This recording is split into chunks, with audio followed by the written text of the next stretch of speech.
सहकार्य।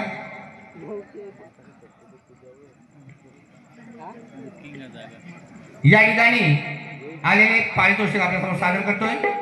पारितोषिक असं आहे, प्रकाश वारिसे आगरवाडी, प्रकाश वारिसे आगरवाडी यांच्याकडून आमच्या नाटमंडळाची 200 रुपयाचं पारितोषिक आलेलं आहे।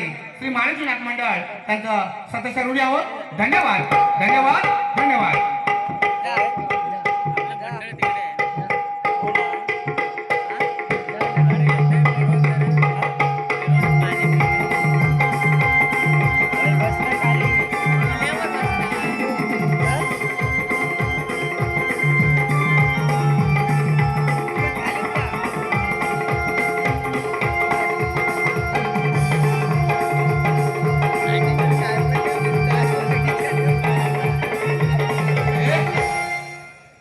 खरोखर अतिशय असं तवण गण आणि गवळण आपले झालेले